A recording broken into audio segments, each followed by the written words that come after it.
More on the top story in the world this weekend. The Moroccan train terrorist could have killed hundreds on that train from Paris if it wasn't for these brave 3 American men who thwarted the attack. Those 3 right there. Now new concerns over rail security here at home. Are we doing enough to protect Americans? Here to weigh in is Bill Daley, a former FBI investigator and the managing director of Control Risks Security Counseling. And this is personal for you. You take the train every day. Every day, Steve, and like yourself, often take the Amtrak and some other major lines to and from Boston, Washington, D.C. Sure, and you and I both know you could walk in with a bazooka into Amtrak and nobody's going to stop you as long as you got a ticket. Yeah, well, I would probably tell you is that overall, rail security has increased since 9/11. However, I would probably say it's still very porous. It's very porous just by nature of what we do. We need to move hundreds and thousands of people each day all around major metropolitan cities, as well as up and down the east and west coast. And to do some type of airport-type security is really not very practical and probably impossible. Sure. But there are, at the airport, there's just one gate in for the most part.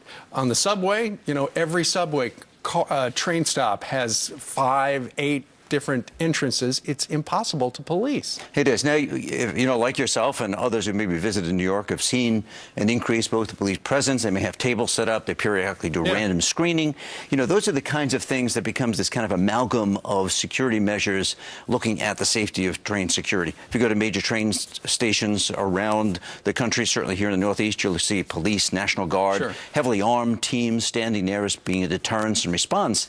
But practically, if somebody wanted to get onto a train and open up with a weapon, there's nothing really much stopping them, except people like this who were heroes who jumped in to help. I was going to say, thankfully, there were those 3 Americans on vacation who jumped. They saw a problem, they jumped in.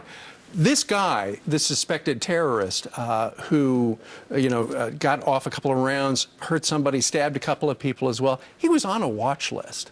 And I asked earlier, what's the point of having a watch list if you're not watching? He was able to buy a train ticket using his name.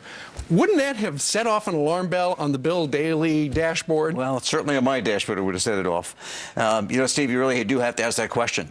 Not only how are people being watched, but what gets them onto the watch list to begin with? Obviously, there was something there, at least by 3 countries, in order to say this guy needs to be looked at. And you would have thought a trigger mechanism is either you do a water crossing, you buy a ticket, you do something that kind of pops up on the radar to say, well, what is this person doing? And then keep a closer look at them. I mean, here in the U.S. is that watch lists have various levels to them, as not everybody's watched 24 hours a day. That's hundreds of thousands of dollars per person to be able to do that. But what you want to do is look electronically to find out what people are doing. Who are they talking to? Where are they planning on traveling? Things like this. Where are they buying tickets to? That could give you a very good indicator as to maybe what they're up to. Sure. I wonder what this guy who's been radicalized wants to do on that train to Amsterdam. And also, how did he buy this gun, or how did he get this gun? He said he found it in a playground. Yeah, I wasn't born yesterday. All right. Bill Daley, former FBI guy, thank you very much. Good to see you.